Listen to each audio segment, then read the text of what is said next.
Welcome back to No Sympathy for Kings, a rich man's podcast. I am your host, Ian, and today I have a very special guest. She is an herbalist and sole proprietor of the I Am Well online herbalist shop. Uh, None other than Tionna Hougabrook. How are you today? I'm well. I am well. I'm doing pretty good. Okay, welcome. Good. Thank you. Thank you. Thank you. Thank you. Thank you. Thank you. Absolutely. Now, you are first and foremost, you're an herbalist. Can you explain to us what an herbalist is?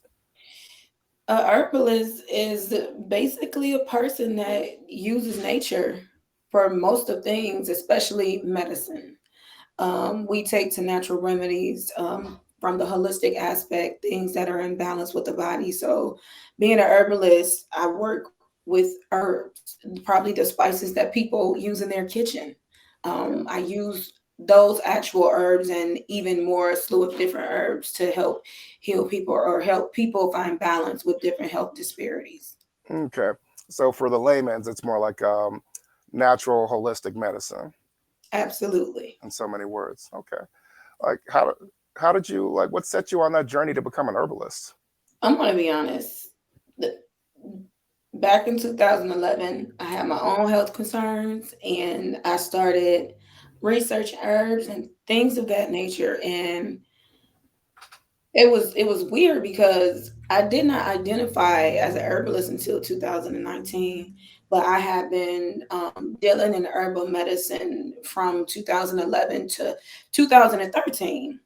I moved to Atlanta and I was just really living this high vibrational lifestyle. I was very in tune with my food choices. I'm single mom feeding my son, and then people saw me. It was one day they saw me at work, and everybody got sick from like this mysterious cold, and I was the only one who didn't go down. It was like, well, what are you doing? And then all of a sudden, I started making people products. Now, I didn't say I was a herbalist. I didn't identify as it. I laughed at the thought of it, and then 2019, that's when my creator sent me home, and I was told that you you need to be an herbalist. And I had heard the voice the first time when Dr. Sebi died. I was sitting at the same desk, and I was like, "Well, who can I follow now herbally?" And then I heard something say, "It's up to you now." And from that place, I've been on this journey. I started my business in 2017. I made it official in 2018, and I have been actively practicing herbalism ever since then. Okay. So at what point did you decide that you wanted to um, make it into like a business? It was when I walked off of my job. I got too big for organized employment, I would say. My vision, my heart, my mind was so carefree and so fearless that I walked off my job March 31st of 2019. I scared everybody around me. My mom thought I was going to do something crazy, but Spirit was just like, you know what? And when I say Spirit, that's my creator. I'm referring to, the Most High God. And the creator was just like, it's time. It's time for you to put the business first. Because I was just really just doing it. Like I was working from home. I was just getting orders and just working from home. And the creator was like, no, I need you to move into, full purpose. And that's when I chose to take it all the way. And 2019 is when I came home. So I left my job March 31st. By September of 2019, I was in Ohio. February 2020, COVID hit. Mm, It was just alignment. yeah. Yeah. It's interesting how the universe works, isn't it? But so many of us got sent home. So many people that found greater purpose in what it was that they were doing. I know people from like different states that ended up, they moved away and we all ended up back in the same place at the same Hmm. time. Up until recently, you had like a physical store. Did you open that store in 2020 or? I opened it right at the beginning of COVID. Okay. Yes. So my original launch date, well, not launch date, but grand opening day was supposed to be in March. COVID hit in February. When Hmm. COVID hit in February, I had to push it back. I didn't have my official grand opening until June 29th. So here I am, a herbalist, studying natural wellness, not really knowing or understanding what's coming. And then I end up in full blown practice, full blown herbalism in the middle of a pandemic. Yeah, that's like a trial by fire. That's interesting. Yeah, I remember that time too. Like, cause I remember you had just opened up. You had to schedule appointments for people to come by to get Yes. things, And I think you were still doing. Were you still doing online orders at that point? I think you were. No, I started with the online website Okay. Yeah. and then I broke out into the physical location. Yeah. Hmm. And then I went back completely e-commerce while I'm restructuring the whole business. My thing is outreach, boots on the ground, being out in the community. So, yeah, we had to do just what we could do then, but then it was just like, okay, now it's time to shut everything down and move behind the scenes and really start working and being strategic and impactful in the community. And that's what I've been really working on this last year specifically. And that's like after I shut the store down. Hmm. Yeah. Um, and I know like this the physical store has come to pass. Not everybody knows like the process of like getting like a physical location together, like what goes Mhm. into that. So I was Mm. wondering if you wouldn't mind like discussing like what that process looked like for you, going from selling stuff online to eventually putting together like a physical store space and getting all the decor together and getting all the inventory week to week. Like I know you're working feverishly constantly to Mhm. produce yourself like the inventory. So I don't want to gloss over that. I think that's really important. Mhm. So one thing, following protocol and policy, number one. So I was based in Wickliffe, and I just made sure to follow all the requirements by the building committee of Wickliffe. So I pulled permits. I had a commercial license. I had inspectors to come out. I did the whole nine. I worked with somebody specifically in the building department to make sure that we got everything together in order to be in code with the city, number one, to get a sign place, number two, and to make sure that my establishment was safe to the people. It took probably about 3 months to get everything together. But the business license, the zoning license, I think those are the two licenses that I was required to have. Oh, and then I had to have one more. I forget the name of it, but that was in order for me to be recognized by the Chamber of Commerce over there, number one, and then two, to be recognized as a actual retail entity in the plaza that I was in and to operate business.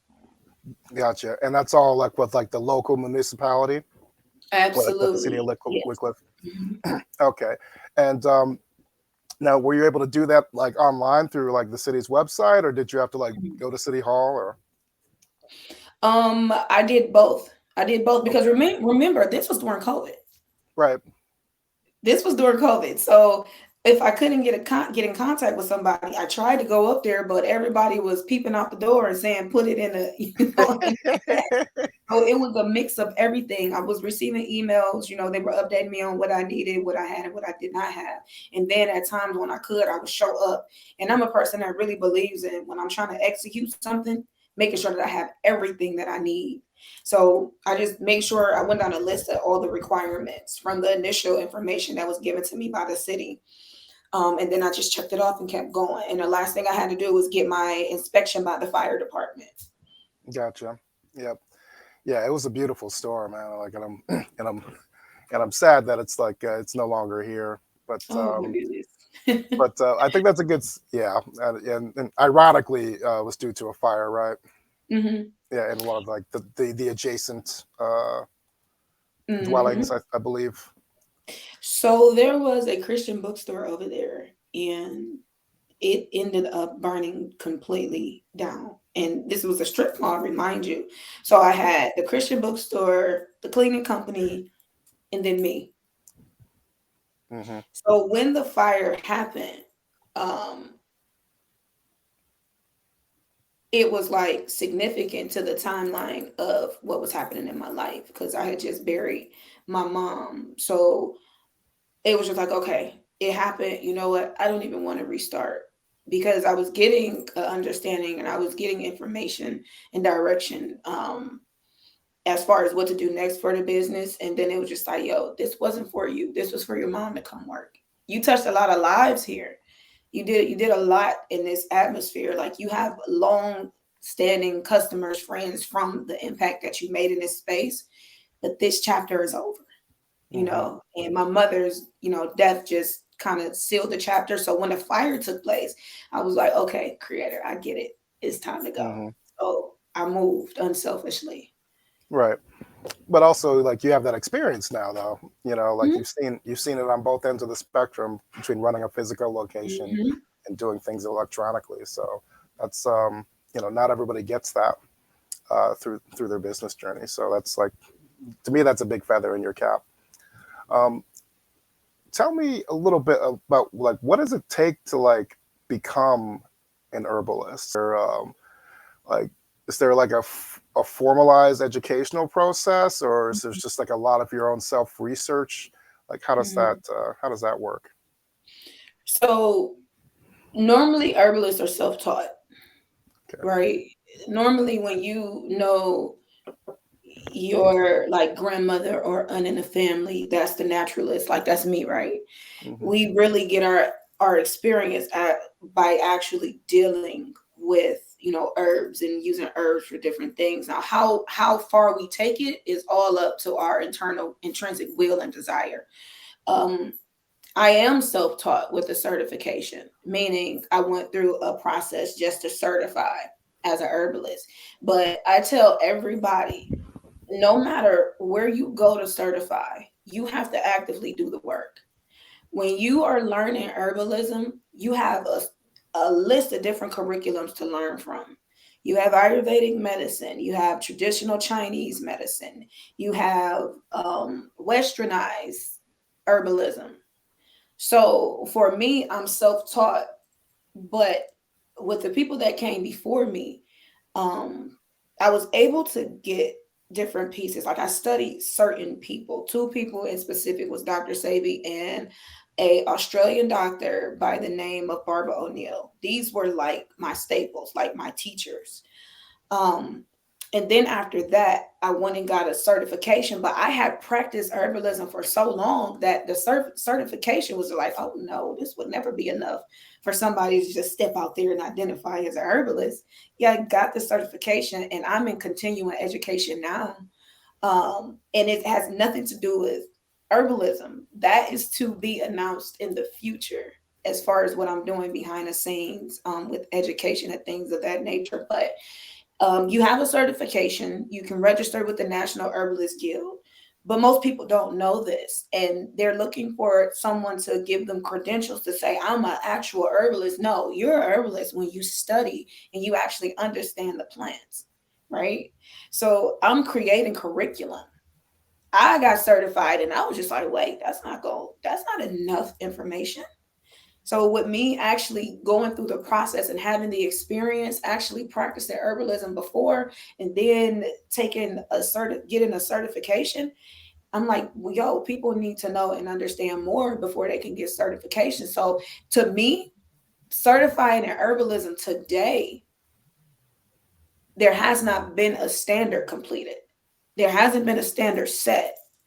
So me coming through as a student, learning from different herbalists, and then actually becoming the teacher, I'll be setting my own standard in herbalism and certifying people and having my own requirements, policies, protocols, and procedures. The world don't respect herbalists. They don't really respect the natural community until the doctors say, I can't do anything else for you. Then they take to herbalism because at that point they're desperate, right? But for us to actually have a community based around herbalism, a course set, standards, there isn't one. Gotcha. No, that's a powerful message right there. Like the idea of shifting our perspective, and making herbalism sort of like our our first line of defense, as opposed to like a last ditch effort, like when other more modern or traditional Western methods have been, Mhm. explored and exhausted. So that's dope. Now you've referenced Dr. Sebi a couple of times, and I did want to ask you because I feel like Dr. Sebi, like in his wake, has sort of become more of a buzzword, and not everybody is like really familiar with like his teachings and what he contributed to the world. Like I've done like some light research myself, admittedly, and um, and you can correct me if I'm wrong here, but from what I understand, like part of his herbalist and naturalist journey uh, started with him identifying like mucus as like the Mm, biggest disease, known to man, and what he went through like an extreme fast to expel it from his body. I think mm. over the course of like 30 days. Like, can you talk a little bit about Dr. Sebi and his story and his Yeah, influence on you? for certain. Number one, uh, Dr. Sebi was healed by a Mexican. And when he went to the Mexican, if people really went back and really looked at his videos that he was putting up the content, he said off the bat, I had diabetes, I was crazy, I was impotent, I had all types of issues, until the Mexican sat down with him and said, "You're doing this all wrong." The Mexican said, and I'm just saying Mexican because that was is his actual culture where he was from, but um, his last name I believe was Gravelis, if I'm saying that right. Don't quote me by the name, but he gave him a book while he was healing him and taught him how the African American's body worked, what the African American should eat, what the African American shouldn't eat. One portion of the process was definitely fasted, along with the consistency of different herbs that held the certain properties that were needed to bring his body back into homeostasis, or what we consider a equilibrium, right? And then Dr. Sebi was just like, man, like after he was healed from everything, that's when he began to teach people about the bioelectric body, the organic people.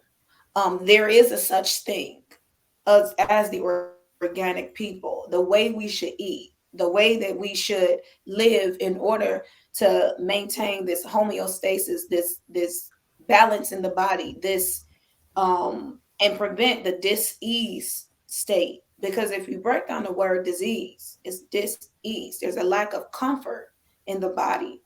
And with him doing that, he started to pinpoint certain things that were disparities in the African American community.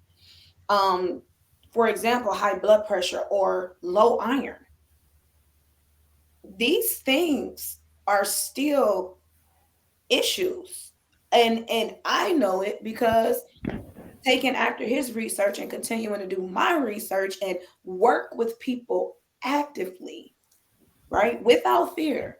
Because I tell everybody, you become an herbalist when you no longer fear nature.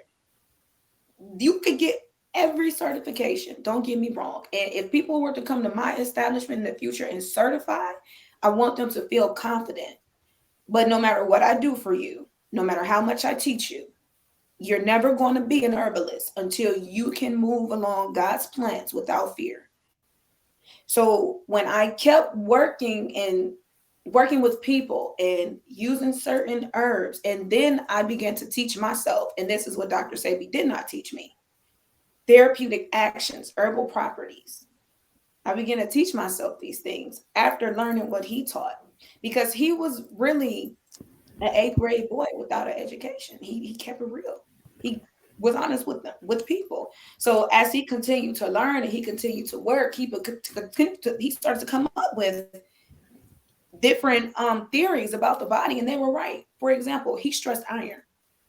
He stressed iron at its full capacity. How much the African American body needed iron. And when I tell you the lack of iron causes so many health disparities in women specifically, Yep. increasing their iron intake just alone, irregular cycles, fibroids, premature birth, the list can go on.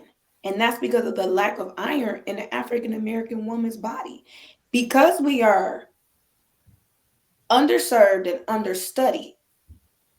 Most African American that go to the doctor and have issues with their reproductive system, the first line in protocol is to take their uterus, a hysterectomy off the bat. But I listened to my teacher before me, which was Dr. Sebi, talk about it. But when I actually got in the field and started dealing with women, I was just like, oh, this is what he meant. This is a staple in the community. So I just took a lot of things that he said. And then when I began to do the work for myself, and I still worked with a lot of the herbs that he worked with, a lot of things that he was telling the community was true. It was accurate. Thank you for that. In my research of you, even though like obviously we're really well acquainted and everything, but I have studied like one or two of your interviews. You mentioned a few different pillars of wellness: mineral wellness, supplemental wellness, and preventative wellness. Can you talk a Mhm, little bit about those three pillars? mhm. So mineral wellness, number one, if people do not know our bodies, let's break it down. We are made from the minerals of the earth, right? Certain vitamins that we intake, it assists us with how our bodies are created. So when I say we're a mineralized people, calcium, potassium, on that periodic table is Mm. everything that puts together the organic being, if that makes sense. Yeah, basic biology. Yeah. There you go. So that's mineral wellness, saying, hey, your body comes from this, and this is what you have to do to make sure you stay healthy. Mineral wellness. This is what you're made of. Feed me more of what I'm made of, and I will only become richer and more robust and more tonified and things of that nature, if that makes sense. Then you have supplemental wellness. There's something that you are lacking and you need to supplement for it. For an example, one of the biggest issues in the African American community is the lack of vitamin D. Now, let me tell you where it's confusing. We get our vitamin D through our melanin cells from the skin, right? No, from the sun, right? That's how we get Hmm. it. But we're told to wear sunscreen. It's not, we're not supposed to be doing that. Our other counterparts are supposed to be doing that. Our Caucasian sisters and brothers are supposed to be doing that. They have to wear sunscreen because they can potentially mutate their cells and get skin cancer. Us, we receive and synthesize it through our bodies, which gives us the opportunity to release calcium in our system. Guess what? If we don't know that, how can we teach ourselves, right? Hmm. We have deficiencies. The biggest deficiency that we have, as far as minerals go, is a vitamin D deficiency, right? So then we have to supplement. My biggest supplement for a vitamin D deficiency is going to be to go outside. I know the sun is my friend. I Hmm. know that, but my people don't know that. Then we Hmm. have bigger mineral deficiency. So we're supplementing, we're bringing into our diets what we're not getting every day through nature, through the climate, the atmosphere, and through the food we eat. So then you have preventative wellness. This is me every day in my lifestyle, being sure to bring along what I know from the holistic route, feeding my body of the things that are going to help me to maintain my overall youth and vitality over time, and feed and hit on the specific cylinders that require for me to stay well and stay healthy. And that's not only taking herbs, that's getting an adequate amount of sleep, that's realizing your stress levels. The holistic aspect is not just a homeopathic line of wellness. The homeopathic line of wellness is what I do. I'm making potions and products and things of that nature. That's what I'm doing. But your overall wellness has everything to do with the holistic approach, and that's mental, physical, spiritual, and emotional wellness. That's preventative wellness. So, me as a herbalist saying, I sense that my community is lacking these things. And this is what I want to make out of love for you guys, right? I want you guys to have things that are affordable. I want you guys to have things that are effective. I want you guys to add this to your journey to wellness. And what people may not read into is the slogan for my business is to be well is to be whole. We are walking around, and even me, at some points in my life, I'm not whole. What part of my wellness is suffering? That's all preventative wellness all in one. What do you think that we Black people should stop eating right now? Now you want to go there? Yeah. I'm going to be honest with you. All bodies are not the same, right? I don't tell anybody at this point in my understanding of wellness, go vegan, go pescatarian. No, you should stop eating what does not agree with your spirit. That's the way I see it. Now, I could say meat, but I could say meat because my body does not tolerate meat. I haven't ate meat in over a year and a half at this point Hmm. at all. The furthest I have gone is certain choice of fishes. That's all. Certain choice, certain types of fish. If it's not a certain choice in the fish category, I'm not going to touch it. I say meat because the constant ailing of the colon of the African American community. Go look up the statistics, especially black men, especially black men. Colon cancer is on the rise. And one thing about meat is that it takes at least 96 hours to digest in your body. That's if you have a digestive system that's not compromised. How many people are walking around with compromised digestive systems? And I can't tell you how many people I talk to who say, no, it's just normal. I only use the bathroom once a week. That's not normal. Wow. It's not normal. I only have a bowel movement once a week. And because we don't know how the body should work and we don't understand what we're putting in our body, there is a conflict of interest between the African American body and me. I'm just being honest. And this is not, doctor, this is from my experience in talking to people that need to come and do detoxes because they can't use the bathroom. Where do we think that stuff is going? It's not just don't eat meat. Think about it. Logically, think about it. What goes up has to come down. What goes in must come out. Is it the equivalent of what you're putting in your body when you're defecating? If it's not, I think you should probably take away the heavier things that cause more of the upset in order to find a balance because it might not happen today, it might not happen tomorrow. But eventually, when things get backed up enough and more toxins and poisons release in your body, you're looking at an issue. So for me, I know it sounds cliche, but meat for sure is an issue. And if I was to if I was to give a second thing that you should not consume consistently, it would be chemical sugar.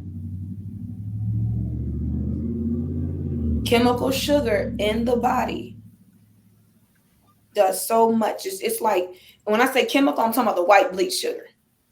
I'm talking about the sugar that grandma had in the cupboard when she was pouring the Kool-Aid because it made Hmm. it oh so sweet, Yeah. right? The sugar that the cake buddy put in the cakes and the pies. Yeah. That sugar on our body every single day, danger, danger. And then we Hmm. end up with lifestyle diseases that they make us believe that we can never remedy.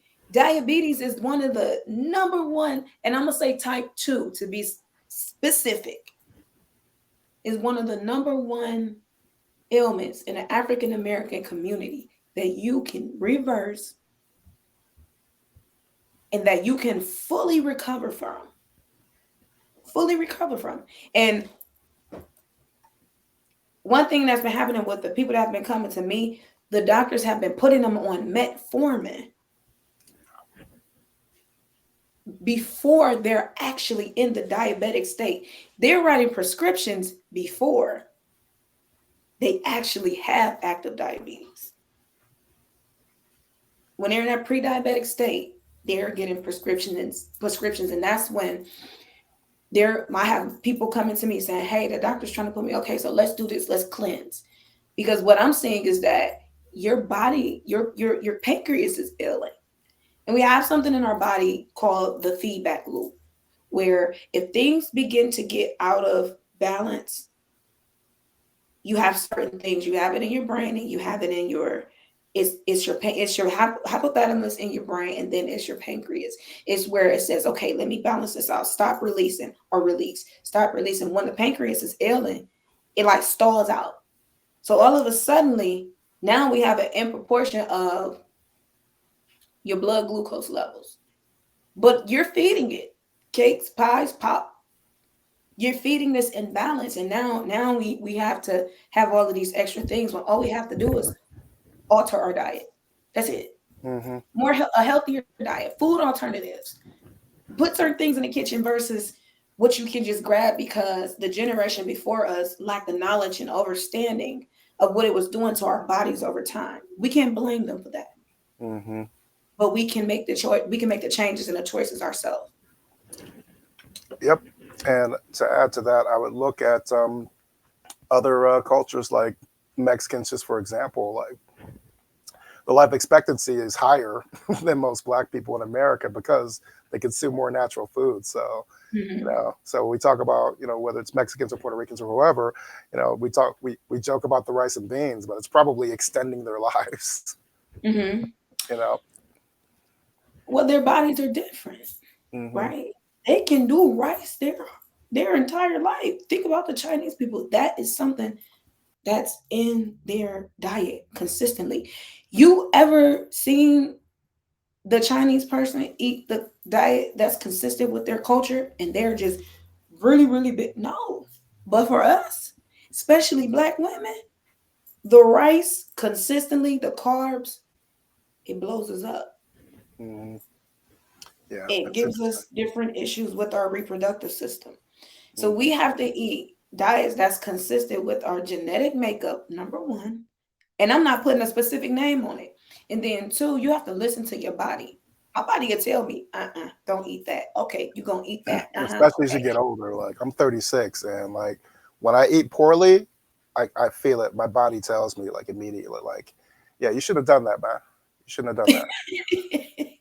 Like now you're gonna have to suffer. You know, but Do you hear when you're about to eat it and it be like, don't do it? yeah, And you it gets to the point where like the things that my go-tos, like the bad stuff I eat, like at some hmm point, like the appetite for it goes away because like my body's like, look, you know what it feels like when you eat well, and when you're treating me with the respect I deserve, my body talking to me. So hmm I'm gonna take that away from you. I'm gonna take that appetite away from you. So yeah, I totally get it. Like again, like as we get older, like our bodies become less tolerant to this kind of stuff.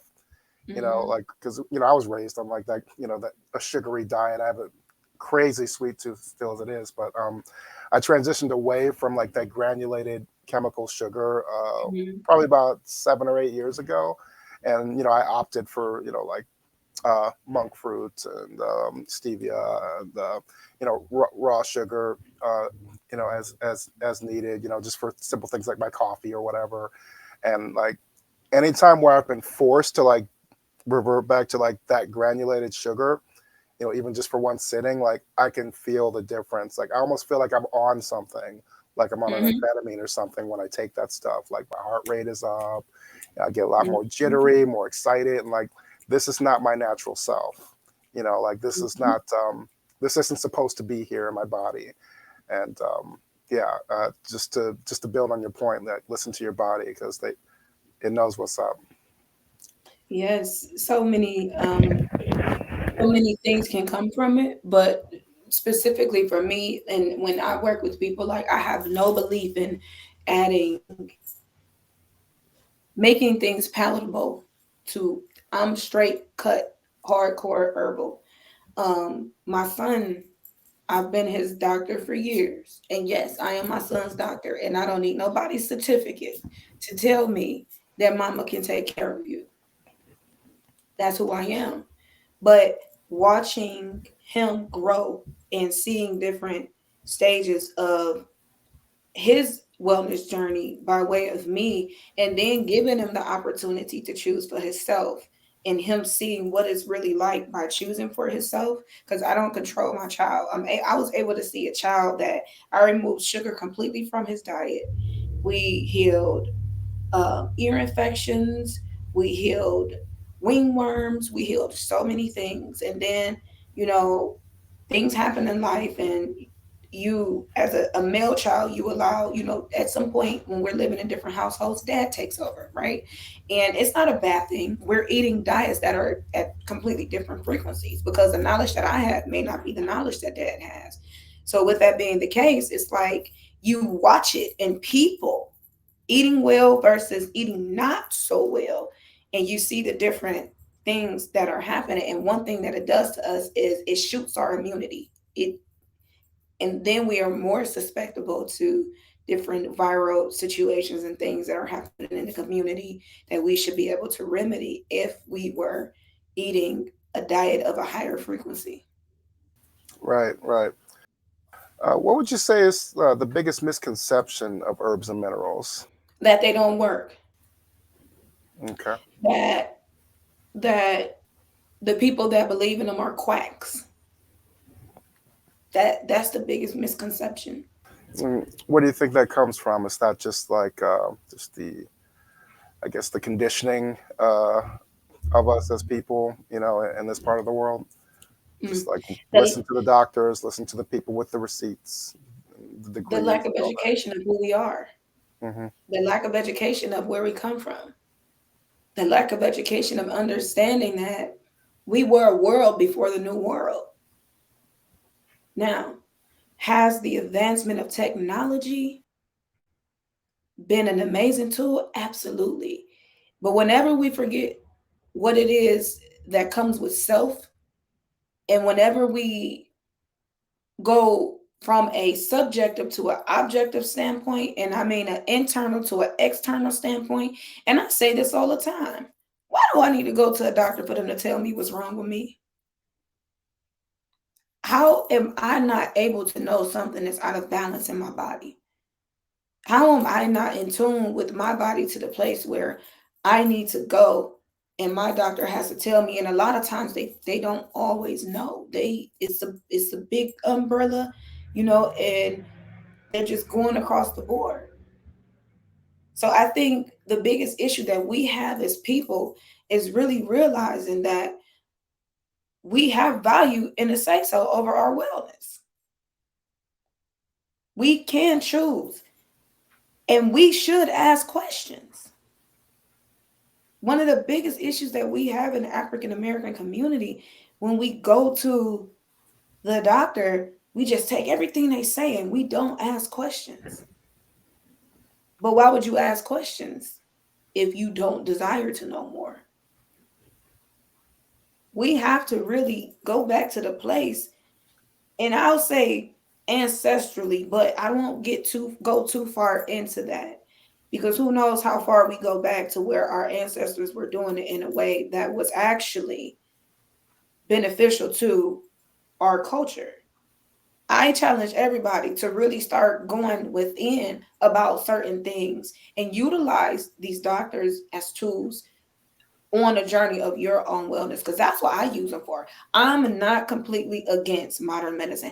I'm no, no, no. I like the tools they have, but I do not believe in their drugs specifically because of the way that the body was designed and how nature stands out like a sore thumb saying, I have this for you. So I feel like we've lost our way. That's what I feel like. Got you. I noticed during the pandemic that there was a big CMOS gel boom. It seemed to just like come out of nowhere. And I'm aware it's been around for a while, but like I think our awareness, on a popular level, I guess, was made more acute during that time. And again, like much like Dr. Sebi, like I feel like CMOS gel has kind of become a buzzword.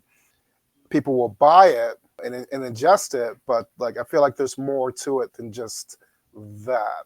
because you can't, like any other, you know, herb or mineral, you can't just stay on the same track you are, you know, from a dietary perspective. Eat pizzas and burgers and hot dogs and hot pockets every day, and then take this little bit of like herbs or minerals and expect a different outcome from your body. Mhm. Can we talk about that a little bit? So, yes, I'm gonna say it like this. Sea moss made his way, and this might sound weird, but this is the way I put it in my head. So follow me. Sea moss, elderberry, and ashwagandha made its way to the third dimensional realm. Now, when I say that, I'm saying where everybody knows about it, everybody's doing it, right? Nobody has the knowledge. Because I say that only because when I think of herbs, I know 4 or 5 herbs that are consistent or even better than sea moss. I say that I started formulating my whole product line. I have a 21 product herbal supplementation line, a 15 product organic skincare line. I started formulating my products in 2017 with sea moss. So when the wave came along, I had people reaching out to me like, "You got products with sea moss in them?" I said, "You've been taking sea moss for 5 years." They said, "Oh, I didn't know." No, you didn't know because y'all just getting hip to it. You already have this in your system. This is what was a portion of what reversed your lupus. This was a portion of what helped you get to where you are now. There are so many different strands of sea moss. Some of them are absolutely dangerous. Me personally, I was hoping that they would ban sea moss gel. I'm gonna be honest with you. Because we had so many people that were getting their hands on it without knowledge and understanding, and so many distributors that wanted to make the money that they were switching up products. I completely discontinued sea moss for that alone. We don't know what we're putting in our bodies. And what people don't understand, warm water and cold water moss are two different types of moss that work completely different with the body. So when we take and we run the things and we begin to believe in them, at least understand. Because if I go stand in an event and somebody is selling sea moss as an herbalist, I'm going to say, "Hey, what strand do you have?" That's the go-to statement. Because when they eyes get big and they be like, "Oh, well, no," you are trying to make a come up. That's what you're doing. Ashwagandha, elderberry, there are certain things about each one of these natural remedies that we need to take into account. And a lot of people won't think about it unless they're coming from a true intent of herbalism, their herbal standpoint. The world is praising ashwagandha. The world is saying you should do this, give this to your kids. It's no, because when we're taking ashwagandha, and me as a herbalist, if I'm giving ashwagandha to a 12, 13-year-old boy because he's hyper, I have to expect for this to increase his libido. He's a child, but he has a growing body. Mm-hmm. He's turning into a man, and actively at that moment, his body is secreting hormones that are turning him into a man. So now you have a child that's taking something as an adaptogen, but that's also an aphrodisiac. And now you can't understand why there's absolutely positively no lotion in the house. Because this little boy is doing something that's natural to nature. I'm being honest with you. Yeah.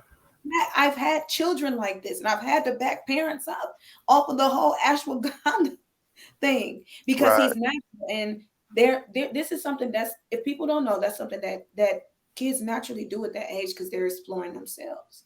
But Mm-hmm. from an herbal standpoint, I'm saying that it's serious because if you go in and you go into your neighborhood, I call it the natural drug dealers, and they're not saying, "You know what, let me give you something different for him because of the age that he's at right now." I have men knocking down my door at I Am Well Holistic for ashwagandha. I'm not staying buying it a half a pound or two at a time. but we're giving it to our children. But if you don't understand the herbal properties and the therapeutic actions, you're not going to take all of this into account. Everybody's raving on elderberry. Okay, elderberry, good, good, known for, eradicating viruses from the body. But we're not saying if you get the true, genuine elderberry, the raw berry, and you take too much of it, it becomes an emetic, and then two, it gives you extreme detoxification symptoms. So a person that takes elderberry, especially in the Black community, they believe it messes with their blood pressure. No, maybe you are experiencing extreme detox symptoms. Maybe that's what you're experiencing. And some people can take it and throw up because after so much, it becomes an emetic. An emetic actually causes you to um, re- regurgitate everything in your system. But these are the things that people are really into, and they're not really understanding the knowledge or the backstory or the herbal property of it all. I can't take ashwagandha, it makes me sleepy. I can't do lavender, it stimulates me. It doesn't calm me, it wakes Mhm. me up. Makes you So restless. there you go. I'm up. I'm moving on lavender. I'm thinking like it's supposed to. They say it's supposed to calm me down. Well, not my body, not this body is different. So when people get into the buzz, just know that you have to have eyes to see. Like, let me try to get a little bit more information. Just let me make it make sense because it's not bad that people are doing it. It's actually a good thing, but make sure it's actually the best thing for you and your situation at that time. Talk to me a little bit about your approach to your customer experience. Like, how much time and effort do you put into that? When I had that store, when I had that store, a lot. Yeah. And you know what? It wasn't so much as the customer experience, it was genuine. It was very genuine. So coming from a pure place and having the pure intentions, it was something that just organically came together.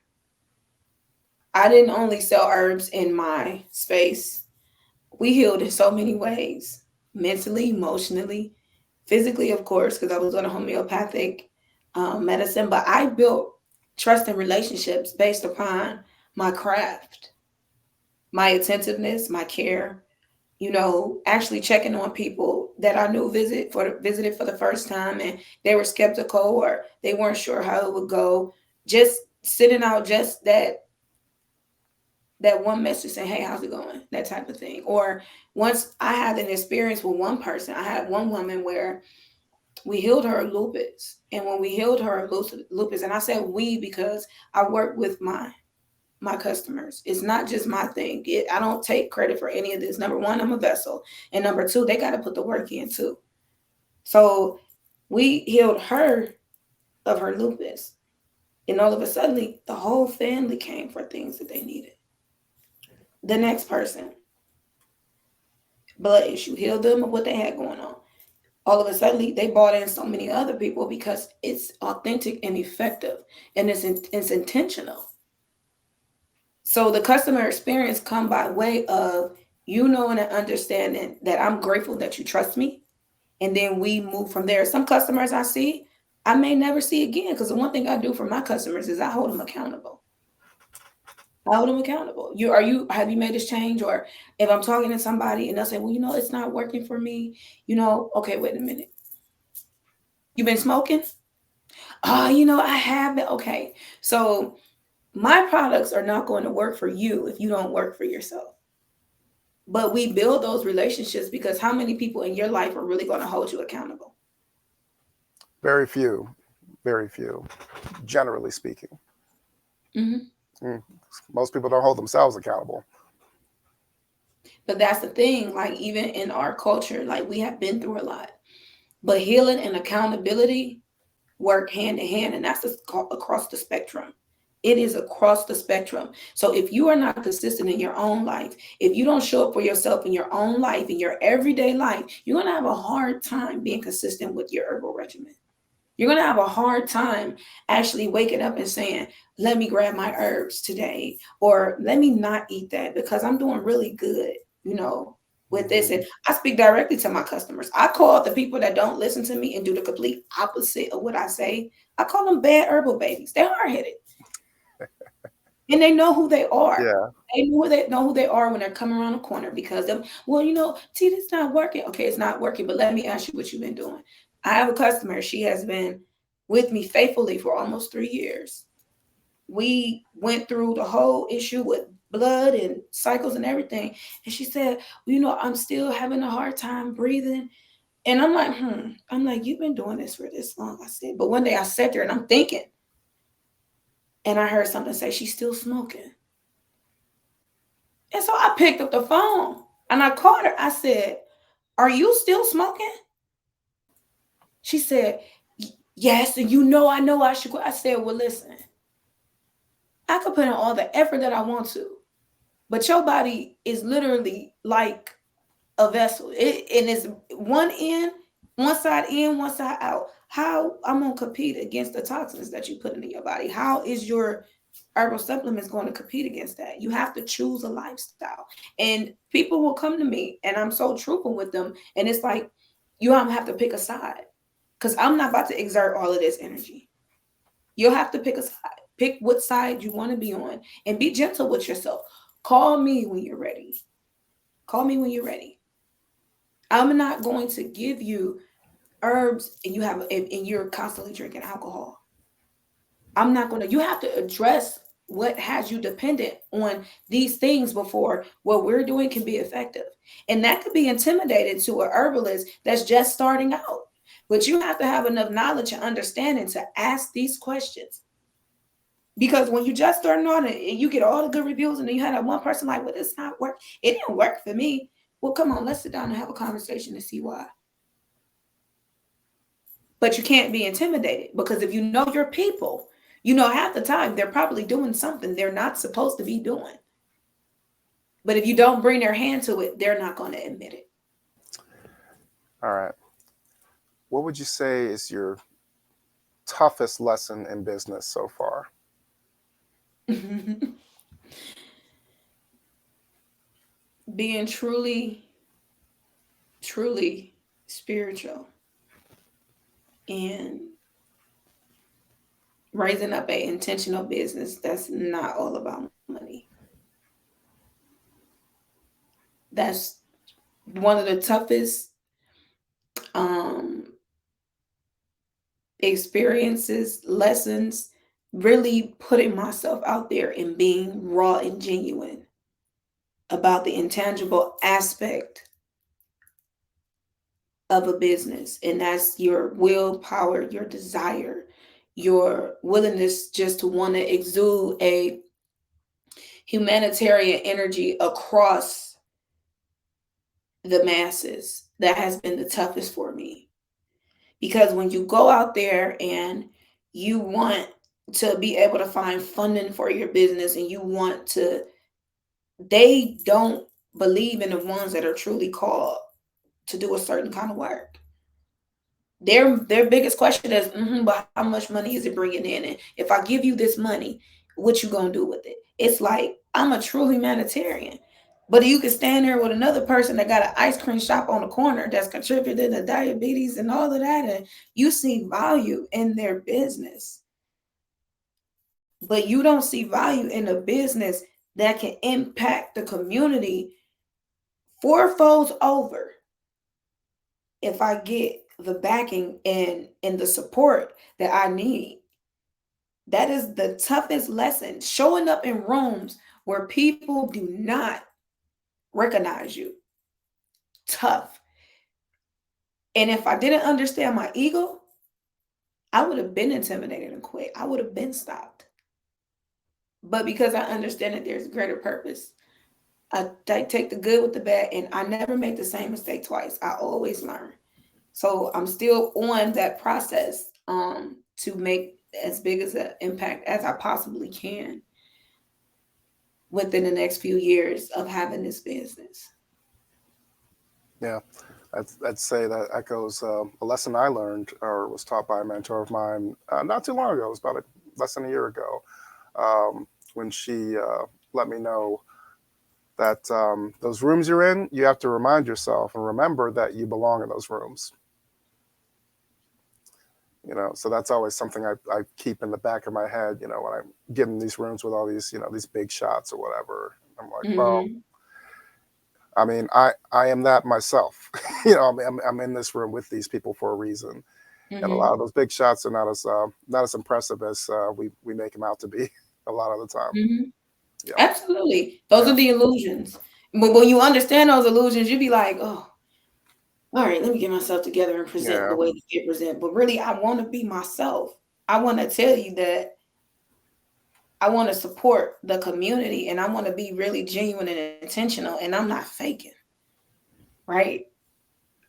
I really want to help impact people's lives and see them break barriers. And it's not really about who can get the most money off this table or close the biggest deals. That's the toughest part. And reminding myself sometimes I'm too big to be in that room. And I have to, like, this year is I'm not showing up at certain places just because you want me to. Hmm. No, I'm showing up to the places where my voice can be heard and I can be most impactful. I'm not available that day because that's wasted time and energy if you don't understand where I'm coming from. Now, if you want to come where I'm at and I show you and I make it clear to you exactly what I am doing and what my intention is, then you can come. But I won't be showing up in those rooms to where I do not or I am not giving a voice because I haven't grossed a certain amount of money through this business or I haven't did all these spectacular things. But guess what? Hey, my calling, what God put me on this earth to do, I saved a life last week. That should account for something. Yeah. But they don't see that. They don't see that when you show up and you come in with these herbs and all of these products and hey, it's a baby about to be born. This Hmm. you cannot have kids. And I don't want you to praise me. I want you to give me a platform so I can bring more people in. That's what I want to do. Yeah. So how do you show up in a room with a vision that big? Let me be clear. I'm talking about pitch competitions. I'm talking about showing up to actual events that are centered around helping you build a bigger entity in the city, if that makes sense. So you not just regular conversations. I'm talking about things that can people, investors that can make it impactful Oh, investors? Oh, it's in similar but general. different tracks. Yeah. Well, Yeah. So okay. not When you're just talking to with business people and you're talking to people with money, uh, what you have to, the front facing thing you want to put into right into their ears first is how does this benefit them? That's like what they're most concerned about when you're in business. And you as a business person should think the same way. Like, how does this benefit me? And you look at it from a pragmatic perspective. Like, okay, I have a great idea, but I ain't got the money. This person has the money and they're looking for a great idea to invest in so they can make more money. Put the two together, put the equation mhm, together. So that's like an overly simplified way of approaching it. Yeah, cool. What would you say is your most gratifying moment in business so far? just knowing that people are able to break the barriers that they may have. That's what keeps me doing what I do. Just knowing that they are able to break the barriers. Just knowing that they have somewhere that they can turn. Hmm. Just knowing that the no that they received is not the no that it has to be. That's Right. it. Absolutely. What's next for you? That is a good question. So I'm already doing the events, right? Community awareness, the open houses, just giving people more of an insight on herbalism. I'm working on my own curriculum to help people truly certify and build their confidence in herbalism and really trusting um, natural wellness, right? Bringing awareness to different areas of disparity in the community, right? So I was at an event here recently, and there was somebody in the room, and she was speaking about, black men and how they don't have a safe space. Well, we're in a room. It's a million professionals in here. Let's not talk about it. Let's be about it. Let's get these events lined up. Let's bring out these clinicians that you guys want to see. I want to see the clinicians that are in the communities and doing the boot work, the footwork. That's what I want to see. So just constantly building awareness, teaching people, shedding light on it, and then letting them know, I know this, but guess what? This is where you can come to answer your problems. This is what I can give you to answer your problems. Everybody is aware of the problem. Nobody is actively working on the solution. And that those are the rooms that I want to be in. And that's what's next for me. Paving the way to those places and constantly building community awareness and wraparound programs. Hmm. Yeah, I think you should open a school. I think you've been kind of alluding to that a little bit, maybe, but yeah, like another lesson you learn in business as you progress, like one of the earliest things you have to figure out, say within the first year or so, is the succession plan. Who's going to carry the torch once you're no longer able to do this, or when you move on to other stuff, and Hmm. start thinking more global and everything. So, like, I think there should be like five of you, like in Cleveland, to start off with. Like the city needs more of you, and people like you that think like you, and those people should be peppered into our communities, in these different pockets, you know, whether it's EC, whether it's Lee Harvard, like wherever our people are most populated, most prevalent. You feel that trope of, like, the community doctor, like what you were saying before. So if we were to Hmm. rebuild our own Rosewood or Wakanda or whatever, like, a doctor would be essential. So I think, as you go on to your journey, I think it behooves you to make more of you, to pay that forward, pay that knowledge Hmm. forward. Because once you're gone, or once you move on to other things, whatever the case may be, there's still going to be a need for what you do. And somebody should be there to do it. And there's nobody better to implement that. And you could set up your own guardrails, and you have all the institutional knowledge that you've gained so far just from your own learnings throughout this process. So that's just something to think about. Like, that's. Well, I said some things are to be announced in the future. Hmm. So just know that um, I've been given great insight as far as the real dynamics of what's coming next. But right now, I'm in the process of acquiring so much more knowledge, because we need people to show up for us, number one, and talk to these doctors and talk to these nurses that are taking care of our loved ones. So, one thing about it, and I will say this, my mother's death will not be in vain. It will not be in vain. And one thing I do want people to know is you will have somebody to show up and speak for you, and they will get the credit and the respect from the doctors and superiors that we deserve, because we deserve to know. We should be able to ask questions, and we should never show up to a fight without knowledge of our opponent. And that's all that I'm going to say. That's powerful. That's powerful. I love it. Well, if there's anything I can do to help now and in the future, please, you know where to find me. Well, thank you for that. Anytime, anytime. All right. Before we wrap up, just tell the people where they can find you. Oh my goodness, you guys can find my business on Instagram at I am well holistic, just like it sounds. Also, my website is iamwellholistic.com. My upcoming event is the Herbal Open House on February 19th, 2023. You can actually register via the link in my bio on our business page, or you can search us on Eventbrite.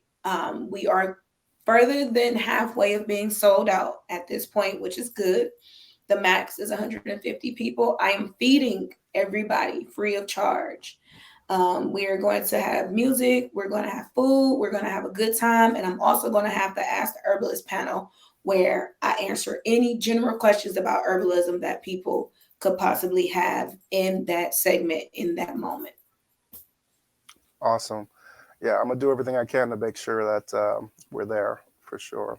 I look forward to that. Well, Of course. I'm so grateful for your time and your insight and your knowledge and your grace. Thank you so much for doing this. Thank you. All right.